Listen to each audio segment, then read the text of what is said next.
Hey everybody, stream. we're running a little bit behind. Again, we don't have Derek here to keep us in check. He's like the teacher, the controller of the show. Dave and I are just chatting here, talking about AI and talking about everything offline, and we go, "Oh no, sorry." 10 minutes in. For you audio listeners, you don't get that. We're here when you want us, when it's audio. It's an advantage of listening to the audio podcast of No Driving Gloves, which this episode would always release. Our Thursday live streams release on Monday mornings. Be sure to, like, share, subscribe. Most of all, tell a friend. If you are a fan of the YouTube or the Facebook, click subscribe on the YouTube. Hit that bell. There, I told you all those things that Derek tells you at the end of the show now. And we can jump in. And I was just saying to Dave, as I realized that we were 10 minutes late, what kind of information did we find on tonight's topic? Not that anybody really knows tonight's topic. But. Well, tonight's topic, of course, is longest lasting names in automotive dumb, right? Or you said it more articulately than I did. I kind of put it that names that would not go away. Won't go away. That's right. Yeah. They'll go away and then they'll come back. My research didn't lend too much to finding things like that. I've got longevity of names, how long these cars were produced, and it's really interesting. So don't know how exactly we're going to follow through and stumble through this. We'll get there somehow. That's how bench racing goes. It's just it's the drive that counts. It's not the destination. Yeah, I just kind of looked at it like, we've got our Tesla Cybertruck. We got it in 4-wheel drive. We headed out into the desert and we hope we get somewhere and it doesn't die or get stuck or get catch rained fire. on. Cybertruck is a new nameplate and one that's unlikely to probably be resurrected at any point. But Chevy Suburban apparently wins for current longevity. That's been going constantly since 1935, when it was just a. So it wins for longevity of continuous use in name. It wins for continuous production, and it wins for continuous production of a like vehicle. I mean, it takes it all. The Suburban sold today, while gigantic compared to 1935, same vehicle. At work, we have a 1936 Chevy panel truck, which is the same body as the Suburban, but without the glass side windows and a different rear window, and of course no seats. But Suburbans back in those days and up through, I don't know, like 1967 or something, only had 2 doors, and getting in the back was a matter of climbing through a hinged seat. So anyway, yeah, same vehicle. And so we drove that through traffic at Carlisle Trucks, and to pull up next to a modern Suburban is ludicrous, and something that's the size of the original, because 35, 36 truck bodies essentially the same. They have a different grill is about the only difference. So yeah, you can say that again. And of course, no factory 4-wheel drive until 1957. So not as much. Really, they were just a steel-bodied truck-based station wagon. Like, we don't want the maintenance of a Woody. So, even back, Plymouth called its station wagons Suburbans for years, because that's all that meant was, a mixture of town and country. So, like, spiritually, I'd say the modern Suburban really dates to probably the late 50s, early 60s, when you get that mixture of 4-wheel drive and more like passenger car like appointments inside. I've always looked at the Suburban as a vehicle, like you said, less utilitarian, more SUV, being able to carry large families and a large quantity of stuff, be involved with camping and such. Yes, it like you said, it was a utilitarian vehicle in the beginning, because we really didn't have. That'd be interesting. We didn't really have vans. We had panel things and Devcos, and I think that's the name. DIVCO, Detroit Industrial Vehicle Company. Yeah. Yes. But so the Suburban wins because it's still being produced. But the VW Beetle was another one that I saw that has stuck around quite a while. Although, I mean, Beetle as an official name, is that something that dates only to the introduction of the new Beetle in the early 2000s? Because I mean, Volkswagen called that the Type 1, right? And then the Type 1 sedan. If I can figure out which mouse I need here and find my cursor, I actually have a real cool infographic. Beetle was, well, they claim Beetle went from 1938 to 2003. Yeah, see, I don't buy that. The Volkswagen, the air-cooled Volkswagen Type 1 sedan went all that time period. And people did call it the Beetle or the Käfer in German. And I probably whatever the French equivalent is there. But Beetle wasn't an official name. I mean, Super Beetles, I think, were the official name in the 70s. So like maybe at that point. And I don't know. I question 1936. I don't think Volkswagen itself was calling their product the Beetle. They were calling it the Type 1. It was they called it the KDF wagon, right? The Joy through Kraftwerk Freude. I don't know. Now we're getting into some weird ideological things, but yeah, the whole concept was an affordable people's car. Well, I used this wonderful thing called Google and asked it the question, when did VW officially recognize the Beetle name? Okay. 1968 is when VW officially recognized the Beetle name. However, it says the car was originally called the Volkswagen Type 1, but the name Beetle became the official monkeyer after the New York Times began using it in 1938. So it had a nickname. So the New York Times coined the term Beetle in English in 1938. That's what it says. The name was stuck and was adopted in many languages, including English. I want to see that. I want to see that citation to the New York Times, because that fascinates me that they'd be talking about that kind of thing. I'm more familiar with the Brooklyn Eagle from that time period, though, because you can read that for free and the New York Times wants to charge. And here's another article. The first use of the name Beetle may have been in England in 1950. There's a story where the nickname was given to John Colbine Baber's VW. Okay, that seems more plausible to me, because the VW factory was in the British occupation zone, and they were the ones that restarted production in like 47 and started selling them.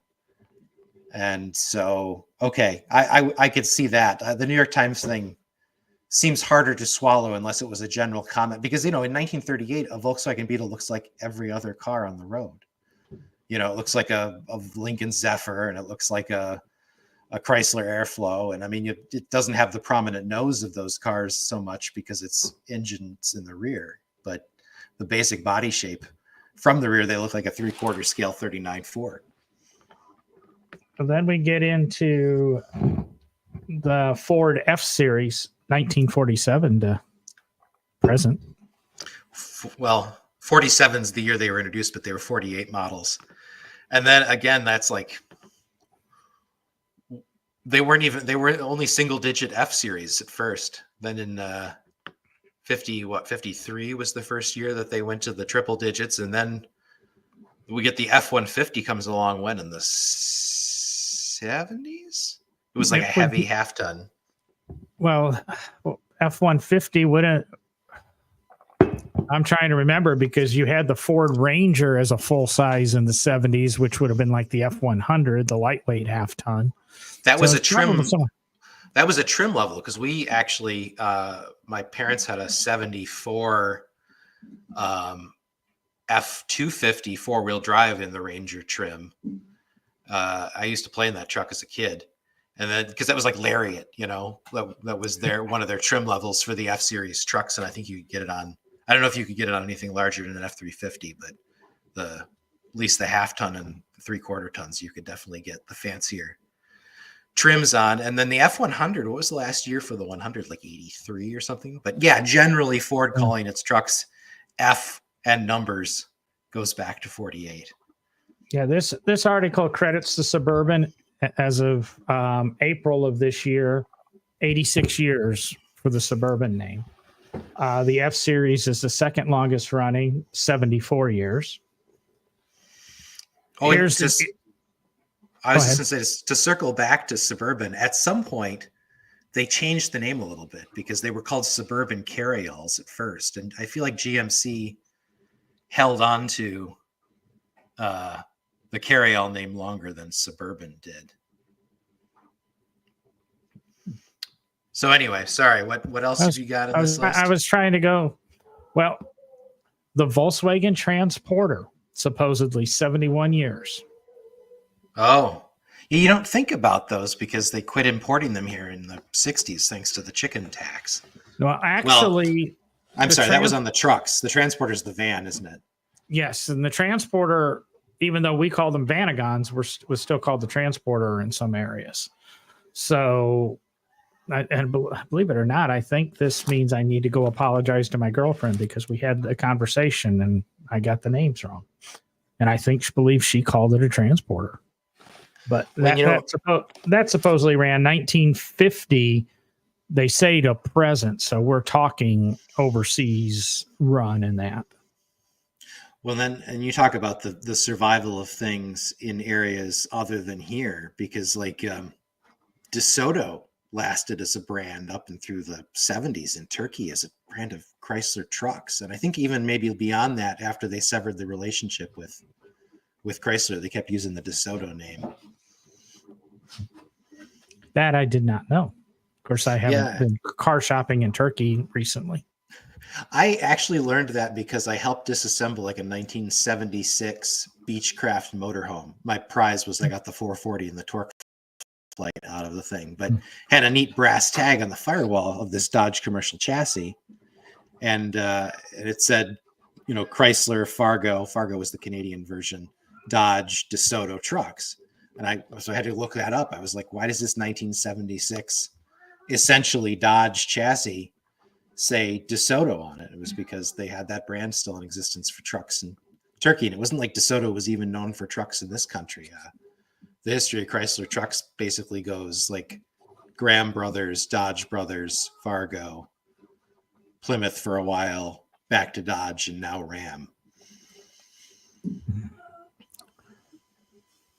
Let's see here. And actually, Philmont Auto Show is just a few minutes ahead of us. He's talking about the Toyota Land Cruiser. Continuous production somewhere since the 50s. And actually, that is the fourth longest running nameplate at 70 years.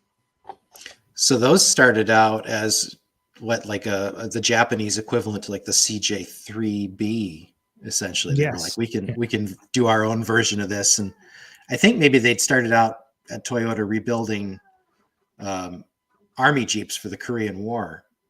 And that gave them the idea that, hey, we could do this. So sort of like the same basis as the Land Rover in England, because Rover actually these year numbers are slightly off. The article's dated March of 24, but the Land Cruiser, even according to the article, started in 51, says it's 70 years, but we know that would be 73 years now. So add 3 years to all these numbers that I've told you.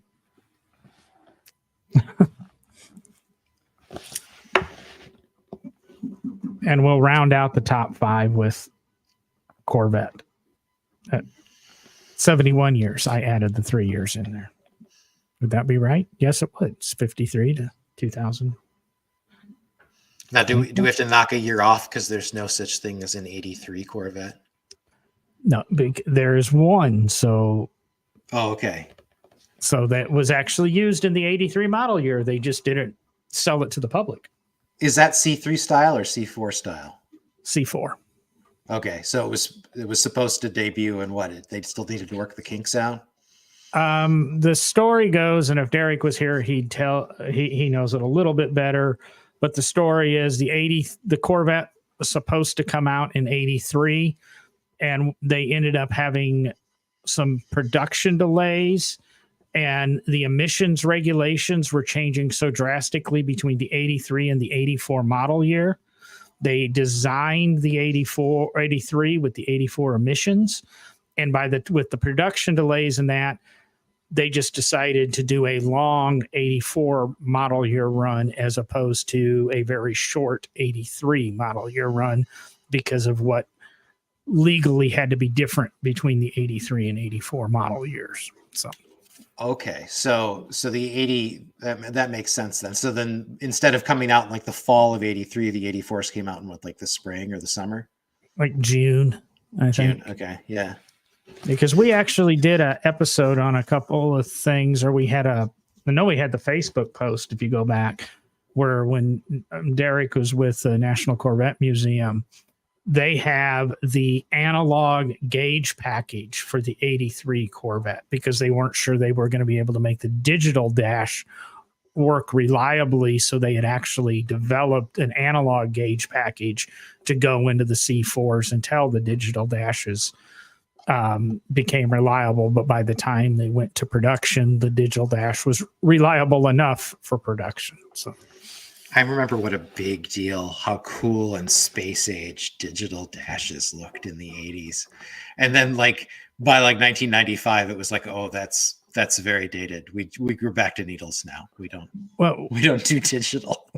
We did it had the digital dash in the 84 Dodge 600 ES turbo convertible we had. And that was always so cool. And you push the button in, it would make it look like you're going 100 miles an hour, even though it was 100 kilometers an hour and things like that. And then the LeBaron, we had the 87 LeBaron turbo convertible pace car edition, and it had a funky dash. And I always thought those were so cool until my dad bought his 94 Lexus LS 400. And it went back to analog, but it was all back illuminated and that was just so cool. And ever since then, I've been a needle guy as opposed to the digital dash guy. Yeah, give me analog gauges with green lighting, and I'm in heaven. That's my sweet spot as well. So if Corvette is in there, that means, well, see, the Thunderbirds are out of production, but they go way back. I mean, they came out for the 55 model year. Well, that's kind of how T-Bird. That 2004, or no, to bet you 2005, I bet you it is. Because we did the 02, 03, 04, 05, I think is when that that two-seat bird built off the Lincoln. Yes, Lincoln LS platform, which was also shared with some model of Jaguar, right? Yes, and the Jaguar actually has a long run nameplate. The XJ, I don't know where that fell on my list here. Maybe that's, but it ran for quite a while. Yeah, there's a Mark 8 saloon down at my local repair shop that I'm kind of in love with right now. But that's the XJ6 replaced that. Well, the Mark saloons, boy, in the 60s. I'm kind of rusty on my Jag stuff. Well, the XJ nomenclature began in 68, according to the information I have. And it ran, it says present, but we all know Jaguar killed all their cars within the last 2 years. Right. Well, present as of 2021. Yeah.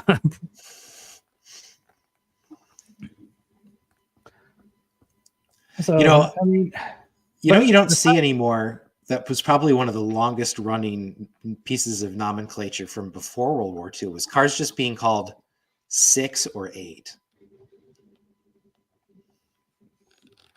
That probably ended up going away with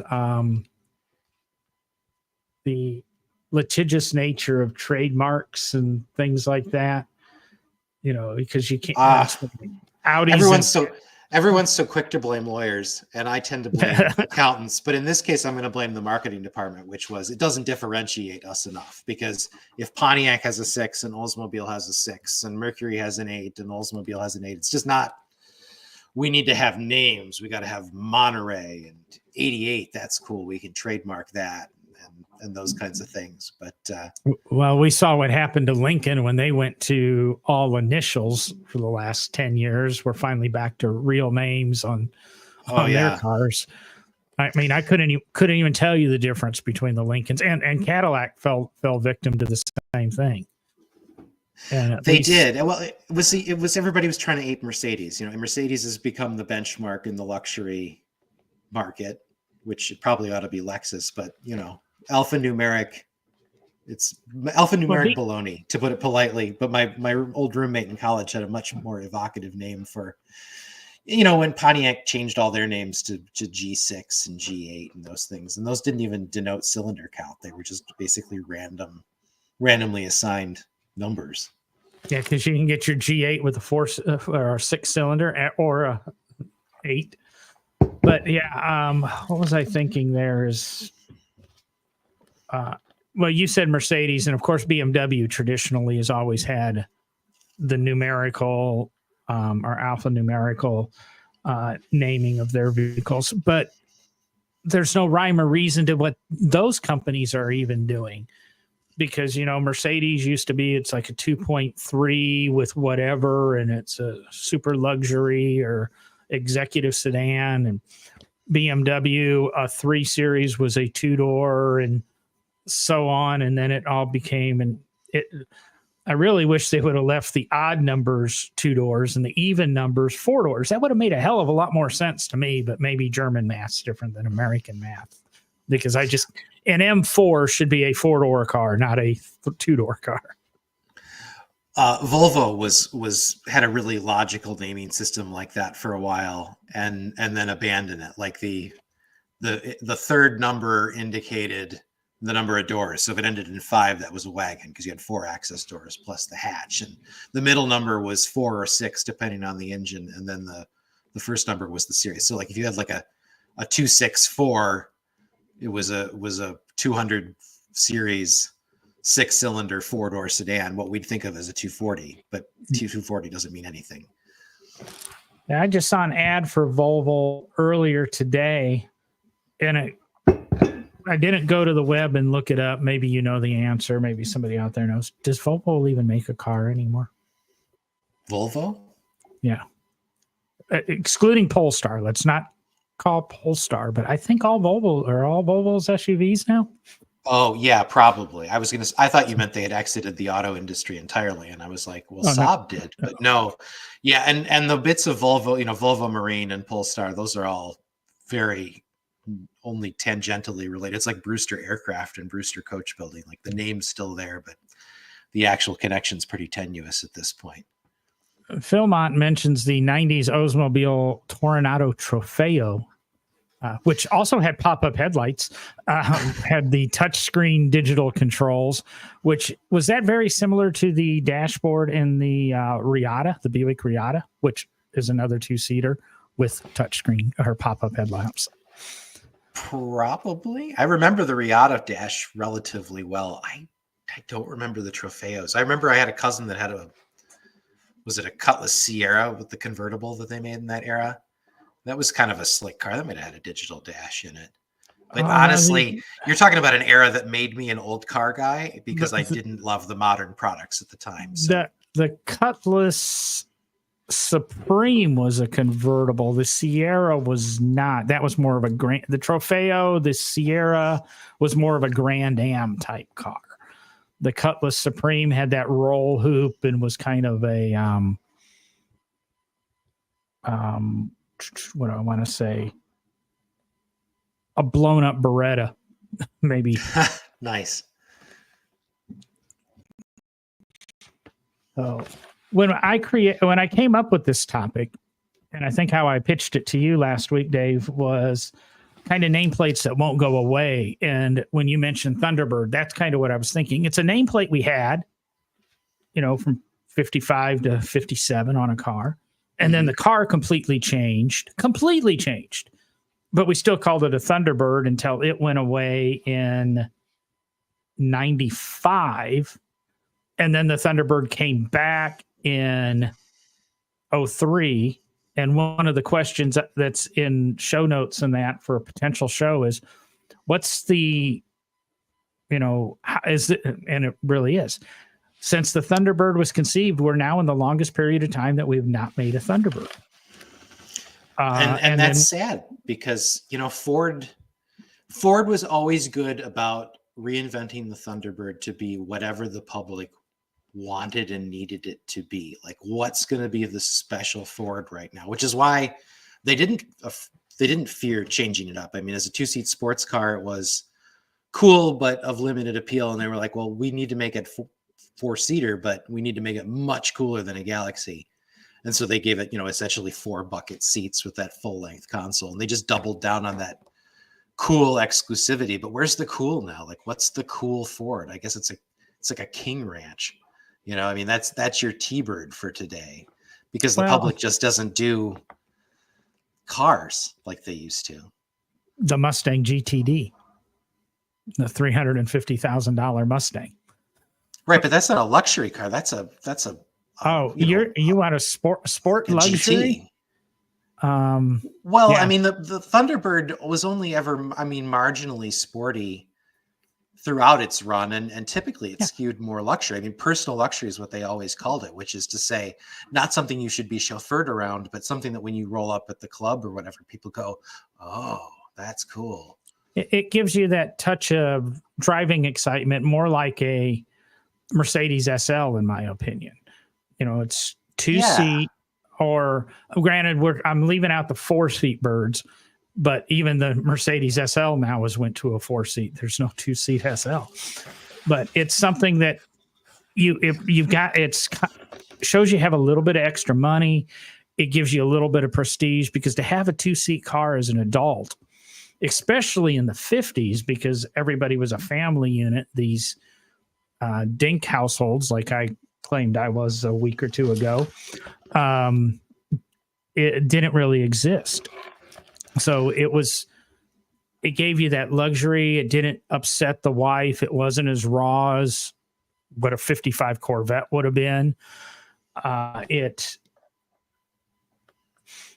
was that personal luxury vehicle. This is difficult because the Thunderbird spent such comparatively little of its existence as a 2-seat car. Really, just the first and last generations were 2-seaters, and then even then, it was a very conventional car, because it was essentially just a 55 Fairlane on a shortened wheelbase. So it was relatively easy to justify. The closest parallel is probably what they called a toy tonneau back in the 1910s, which was what was really like a high-speed runabout, like a roadster with a big engine and a short chassis, but they crammed a couple seats in the back, and they were like, "Oh, it's a touring car. It's got a tonneau," and it was supposedly practical. And but you're right, the ostentatious consumption of it, and I think that it being only a 4-seater and not a 6-seater like a Cadillac or a Lincoln was one of those things, because you're taking up all of this space, right, with this big, because a 58 to 70 whatever Thunderbird, that's a big car, but only moving 4 people. So it's really the height of selfish luxury. And then they tried to make it sporty again in the 80s with those 4-seater versions that were Fox body, and was there an SN95 based T-Bird? But anyway, you know what I'm talking about. No. That more muscle version that's sort of aberrant in the overall history of the Thunderbird nameplate. So maybe that's part of the problem, is that Ford's so determined to make everything a Mustang these days that maybe the T-Bird was the Mach-E, and they missed that boat. Well, maybe we'll see if Ford actually gets back to producing cars again, which seems to be something Farley says one week we're going to do, and the next week we're not going to do, and the next week, it seems they lost me when they refused to do the rear-wheel drive Galaxy at the same time Chrysler did the 300. I was like, killing off the Crown Vic was bad enough, guys, but now you won't even give us a stretched out 4-door Mustang platform and call it a Galaxy? Pretty weak sauce. Well, they did come out with their 4-door Mustang, and they called that. Maybe that's your personal luxury vehicle, is the Mustang Mach-E. Terrible I resurrection. think maybe they missed the call calling it the eBird. Well, when that came out, we had a whole episode on it, and we knew exactly what it should have been called, and it would have saved all the controversy, and it would have made complete sense. It should have been the Ford SHOE. Shoe. No, well, shoe or showy, but that's to me the Mach E screams SHO. It's it's a high output, it's a change, it's radical, it's different. It's a four-door performance vehicle, which the SHO always was. I might have actually even still owned my SHO. You don't know that. Here we go. But you got to have this part of every John's car segment. I had a 17 SHO for a while there, and it was 17. Absolutely love that car. One of my favorite cars I've ever owned. My mom had a 96, and that car was shockingly fast. Yeah, and it never slowed down. That was the one down Yamaha V6 in that with the 5-speed? No, that was the V8 car. The V6 came before that. I think that one with the 5-speed was the car to own. The 96 was less well thought of from a maintenance and longevity standpoint, but we never had a problem with it. The 96 is the no straight line Taurus, right? Yes, the ovals. Everything was oval. Phil Mott mentions the terrible resurrection of a nameplate was the Chevy Blazer, which the new Blazer is nothing reminiscent of the old Blazer. Yeah. Whereas the new Bronco, I think, does justification. I've been actually looking at Broncos lately, and I think it does a good carry through of the Bronco. But the bad Bronco rename is the Bronco Sport. That really should have been the Bronco 2. That's a carry on of the Bronco 2. Yeah. And I think that if there's been enough time between the Bronco 2 and now that we could have done that. But calling it the Bronco Sport when everything else in Ford's lineup is, you had the Edge Sport, you had, the Fusion Sport, you had, everything was a sport. Now it's an ST, but that was a derivative of a model of a car with Ford, and then they made it a separate model, the Bronco Sport, because when it came out, I heard so many people complaining, man, that doesn't look anything like the show pictures and that. Well, it's a completely different car. You're waiting for the one that comes out in a year. So that confused me at the time. I remember realizing that there were two similar looking but very different versions of the Bronco out there and having to kind of go online because I was like, I don't even know who to ask about this. I just figured this out. But I will say they're both good looking trucks, and the little Maverick is not a bad looking truck. Although talk about a weird name choice for that. Although maybe the really weird choice was naming a car Maverick to begin with, but it seems more like a Courier to me if we're going to dip into the old nameplate basket. We had that discussion when the Mavericks came out, or early on in the Maverick announcement, that it's the wrong name. Because when I think of a Maverick, I think of a Ford Maverick from the 70s, which again, this is kind of what this topic was, is reintroducing car names. The Courier, which I had an 81 Ford Courier with a 231 turbocharged V6 in it with a fiberglass step side bed on the back and that. So I had the Courier, and I also had the 84 Mazda B2000, which was the same vehicle. Without mini trucks. Nice. Yeah, I love my mini trucks. Oh, I got that Courier and I wanted to lower it. Went over to my friend's house. Go, how far do we want to lower it? Because there was no lowering kit for it. Well, we're going to cut the coils. No, we want to take one coil, two coils. Well, let's go 2.5. 2.5 coils sat that cross member under the motor about 1.5 inches off the ground. There's no kill like overkill. Exactly. It was low, and it would eat tires. It would eat up a set of front tires in 1,000 miles.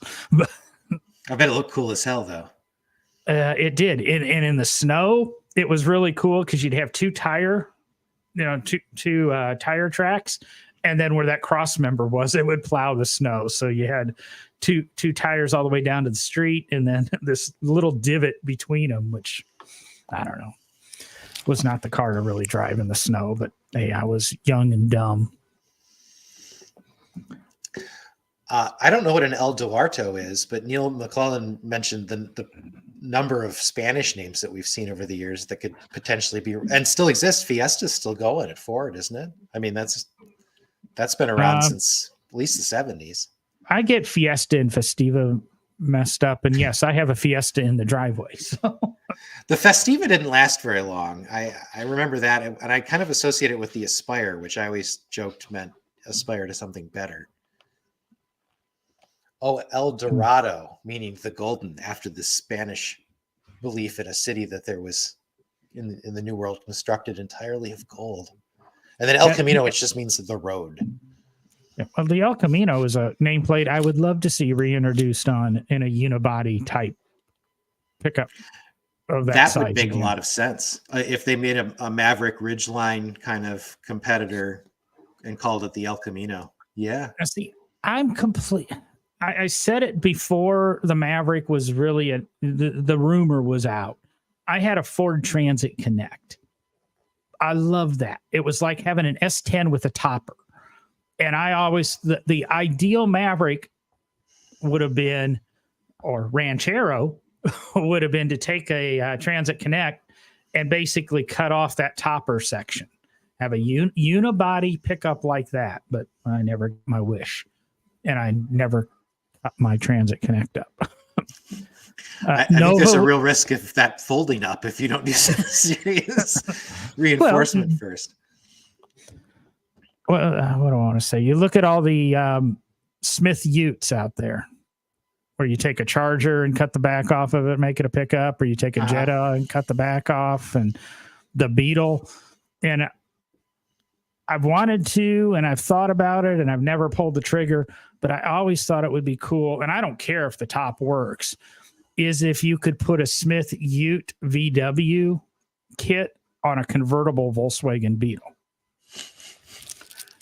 You know, you might have it may not have a top to ever go back up, but I think it would be such a cool roadster pickup because, you know, we're really talking about my past because I even had the convertible pickup and actually had two convertible pickups in my stable over the years. So, was one of them a Dakota? No, I made them both myself. Oh, cut the top off a C10, cut a top off my Isuzu Pup and cut the top off a Chevrolet C10. I've never taken a Sawzall to a car. That would be beyond me. It seems scary, but once you do it, I did call the bank because the Isuzu was financed and asked him if I could do it, and the bank said, "Why are you even asking us?" I said, "Because technically I'm cutting the roof off of a car you have financed, and if you would have to repossess it." And their question was, "Well, why would we have to repossess it?"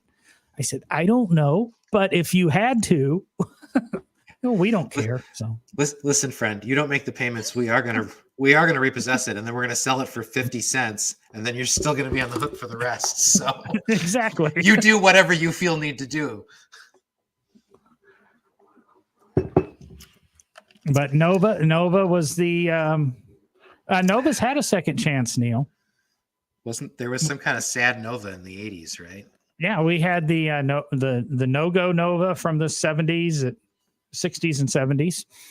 And then we had the Chevrolet Spectrum, and then the Geo Spectrum, and then we had the Chevrolet Nova, which was basically the same vehicle. And we had we might have had the Geo Nova also, but I know we had the Chevrolet Nova in the late 80s, which ironically, we also then had the Pontiac Le Mans. GM was renaming all their economy four-doors after this, 60s and 60s muscle cars, I would say. Well, the Le Mans was just their fancy midsize, but yeah. Tempest was my favorite name, which was the really cheap midsize.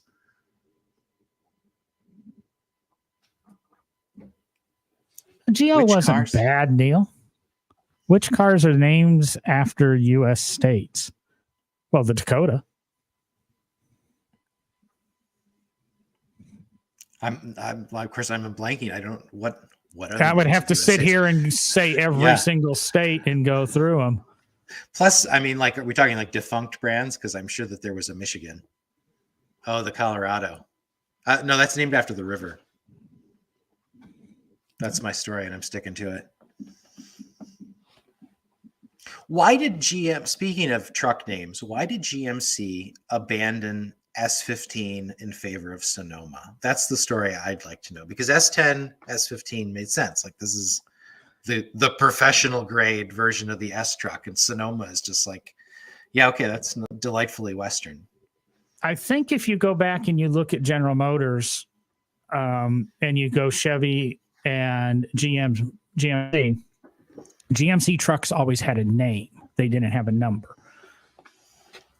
What I want to say, that I guess that's just kind of how I remember it. That before, we always had the Chevrolet Silverado, but we had the Sierra, but the Silverado was also known a lot as the 1500. But the Sierra was always the GMC pickup. I think it's always the name, because the S15 Sonoma goes back to at least 85, if not 82, when the trucks were introduced. It's just they were called S15 for a long time. And then by the early 90s redesign, I think that's when they started to drop the S15 off and started to put Sonoma on them. But I think it goes back to just the way GM's always named their trucks. I really don't like the name Colorado. S10 was always better. And I don't know what the actual meaning of S10 ever really was. I think S is like the platform, sort of like C and K10 meant the 2 and 4-wheel drive full-size trucks. And then you had it'd be like if they'd named the Camaro F something instead of Camaro, because it's the F body platform. Or the SN95 Mustang that everybody calls it. So, right, or Panther platform, Crown Victoria and Mercury. S10 would make sense because it would be a small, and the 10 instead of a 15 or 1500 would be, because an S10 really wasn't a half-ton truck, so it was a quarter-ton truck. So maybe the 10 meant quarter-ton, because go back to Ford, the F100 was a quarter-ton truck, was it not? No, it was a half-ton. When they introduced the F-150, it was sold as a heavy half-ton because it actually could haul more than just a half-ton payload. Which, honestly, the S10 is about the same size as a 50s half-ton truck. I mean, I don't know what the actual ratings were, but it wouldn't surprise me if it wasn't a legit half-ton truck. The only quarter-ton truck that I'm aware of offhand is the Willys Jeep. Neil says he'd love for the Ford Probe name to come back. If I remember the Ford market research from the time, most women would prefer the Ford Probe name not to come back. Yeah. Well, the Probe was supposed to be the Mustang replacement when they created it. And then they looked at it and went, we're not going to do that to the Mustang name. I don't think they cared about that. I think there was a definite outcry from the Mustang owners and the Mustang clubs. And I would even bet Carroll Shelby had something to do with keeping the rear wheel drive platform, and the fact that GM wasn't abandoning their was it the F body cars at the time. Well, that's my point, is that they decided not to do that because it would have been a death sentence for that nameplate. So instead they introduced it as a completely separate car and kept the old Fox body in production. Oh no, Neil, I never owned one, but I really looked at mine. I think it was a 93 Probe GT. That was a fun car. I liked them. Just like I said, the name didn't sit well with women. And of course, it was actually just a rebodied Mazda MX-6 that was part of the Ford collab with Mazda at the time. That's why the original Probes had the little bumps in the hood. It was to cover the strut towers since the Mazda didn't have the sloping hood, Mazda could cover up.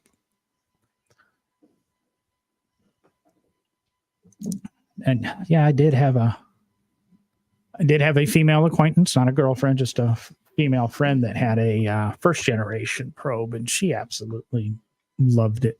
I mean, they were fun cars, but for just that being said, I'm a front wheel drive guy. I light front wheel drive cars, pretty much over rear wheel drive cars overall. And like I said, Neil, I did say that the Mazda MX-6 is what the Probe was built off of. Boy, the worthless knowledge in my head. I mean, it's called trivia for a reason. So what other nameplates went away? We've covered the Nova. We've covered the Thunderbird. I mean, even the Camaro went away, but at least it came back as a sports car. Yeah, and I mean, Camaro is going to go away again here, or has, right? But I think it'll be back. The pendulum is going to swing back, I think, away from everything being truck-like. That's just at this point, the Camaro went away, and I believe the Challenger's gone away without a plan on bringing it back because the new Charger's available in 2 and 4-door. Which should please the people that were offended that the Charger was available as a 4-door to begin with. Yeah, but they're a little upset about that battery. Town and Country is gone. Town and Country's been gone since 1991. That was a great name, though. I'm sorry, I'm thinking of Country Squire. Town and Country is the minivan Chrysler Woody name. Yeah, because I was to say the minivan Town and Country, because it's the Pacifica now and it has been for quite a while. Actually, Town and Country became Chrysler's minivan because we had the Plymouth Voyager, the Dodge Caravan, and the Chrysler version was called the Town and Country. It wasn't before; it was just a trim level, but now and then it was Well, Town and Country is what they called their legit full-size station wagons for years too. That's why I got confused with Country Squire. Yeah. Subaru Brat, that's one we need to bring back. That's just. Do you think if they brought it back, they could get away with putting the seats in the bed? No, but I think that if they get on it right away, they've got a good marketing campaign because next summer could be Brat Girl Summer in an entirely different respect. Well, they brought back they had the Subaru Baja, which should have been probably the Brat, which is the 4-door little pickup that they had in the late 90s, early 2000s. My service advisor in Virginia, where I used to take the Lotus that too for service. He had a Brat, or a Baja. Now, to me, a Baja will only ever be a Volkswagen Beetle with cut-down fenders and flotation tires on it.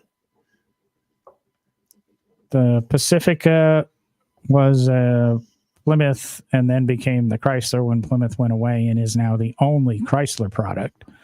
But the Pacifica is what replaced the Chrysler Town and Country. Well, the Mark 8 would come back as... Wasn't Pacifica applied to like some kind of like proto crossover thing briefly before it became the minivan name?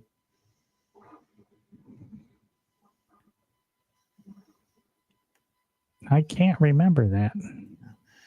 Mark or Neil, but it was something before the minivan it is now, and I can't remember if it was prototype or production and exactly. Well, no, it was production, but I'm just saying it was like before they were calling them crossovers. That's effectively what it was, like a minivan with hinged side doors instead of sliders. Is kind of what I think you're thinking along the lines of the Dodge Journey, I guess.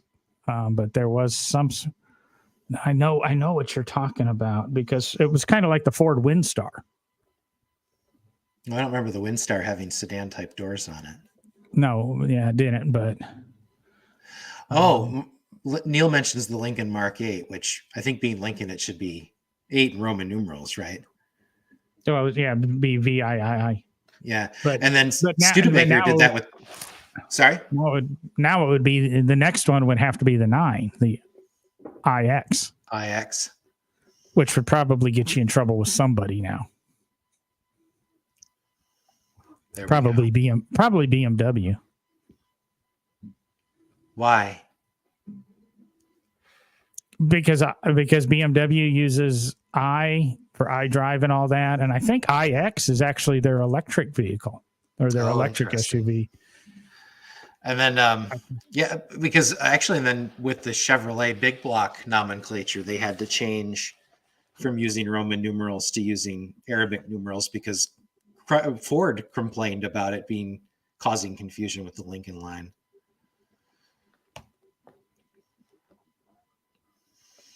X for electricity. Yep. That must You know, be AC. And the 911 was originally going to be called the 901, but was it Peugeot or Renault already used, something Peugeot. something. Peugeot used something something as their standard nomenclature, so they added that one in the middle, and we got the iconic 911, which is also one of the longest lived brand names, which brings us back That's to what our I was original gonna say. topic. Goes back to 64 to now. So what is that, 70 years? Yeah. Yeah. In fact, I think there were actually some celebrations this year for 70 years. 60 years. 60 years.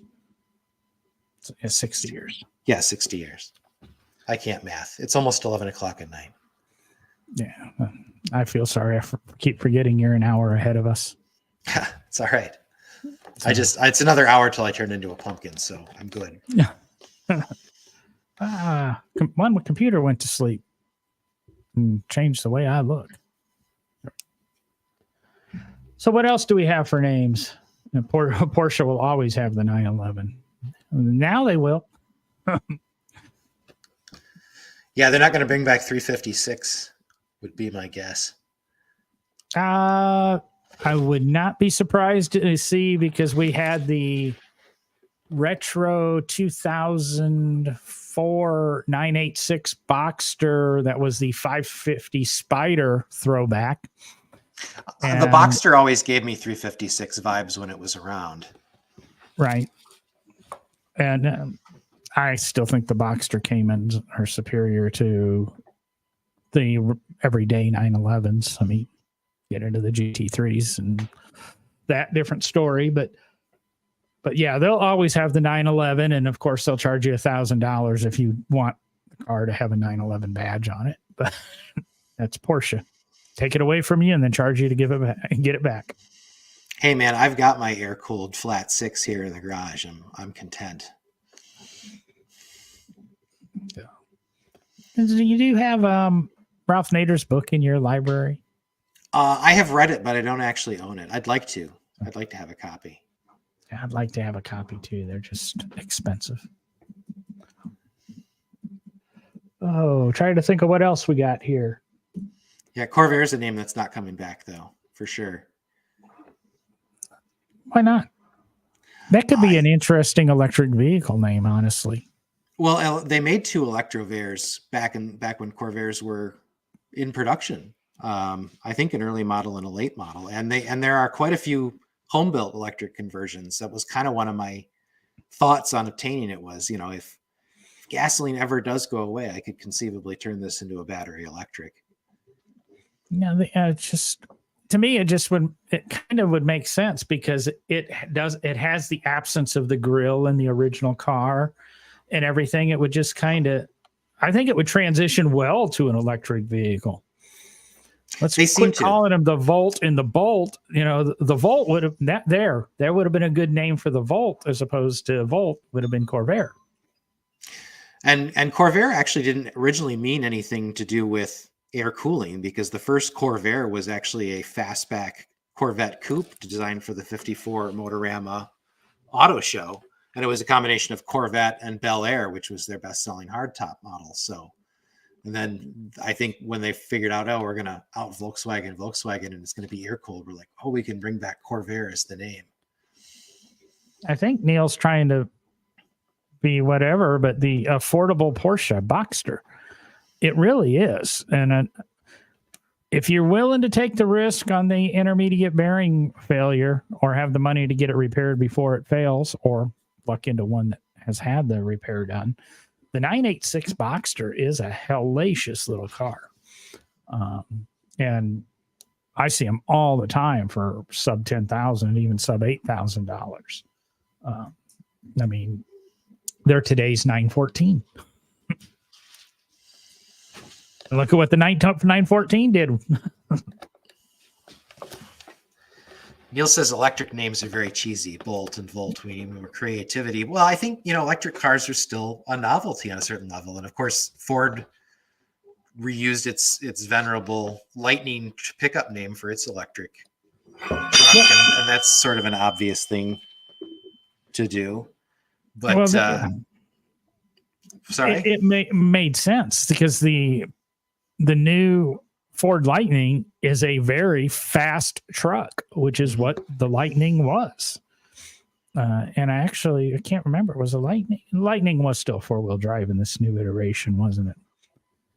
We need more 2-wheel drive sport trucks. We need more 2-wheel drive sport trucks. Now I'm trying to remember back when we had Matt DeAndre on, we talked about it. And I believe it is he's got one, and it's all-wheel drive. And from listening to him talk, he's going to have one for a really long time because they have depreciated so much. Oh, really? Oh, yeah. Yeah. Ford can't give them away.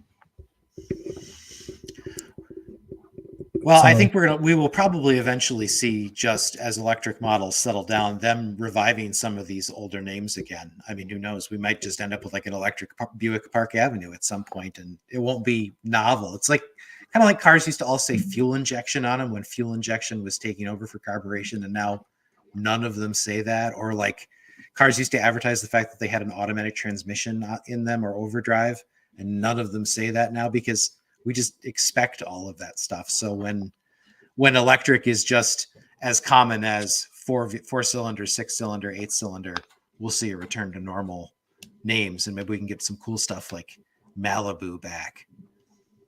Yeah, maybe we'll get our terms back too, because the Porsche Taycan Turbo S is kind of BS.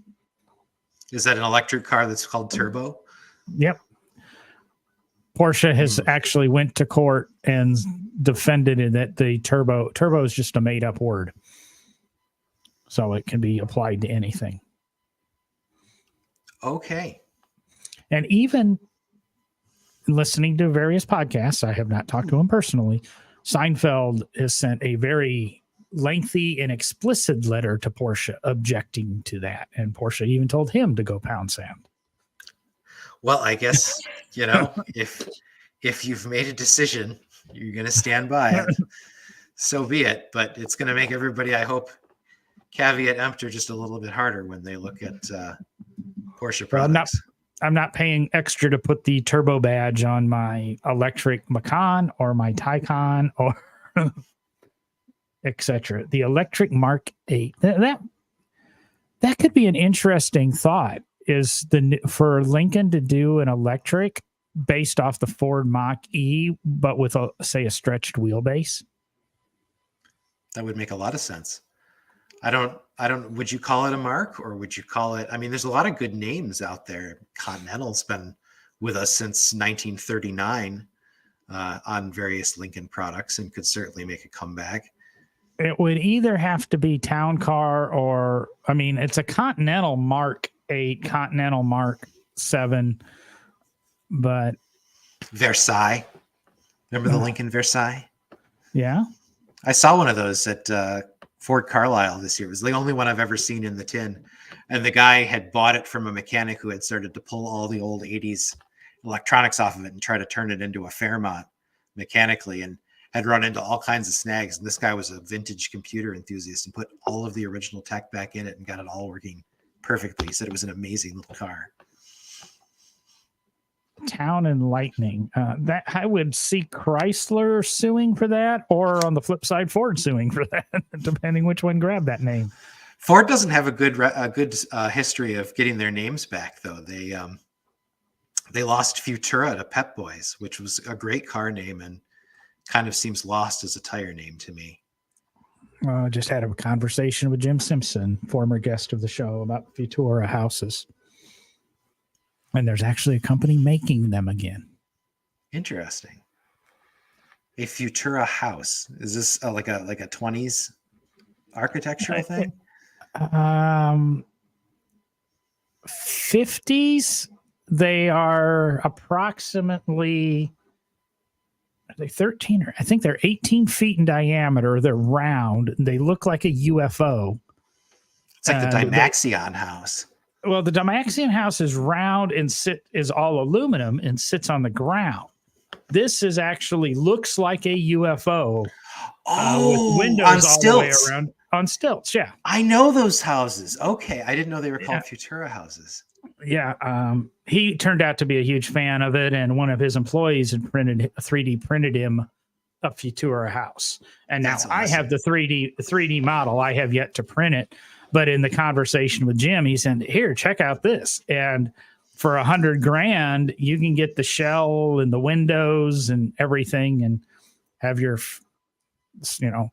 I said to him, it'd be a cool shop. You're not going to work on car stuff, but for stuff like, a wood shop or a digital production shop with like my CNCs and my 3D printers and my lasers, be a wonderful little backyard shop. A writing studio is what I'm seeing for myself. Definitely. There's a real cool one. You can see it all the time just outside of St. Louis off of Interstate 55.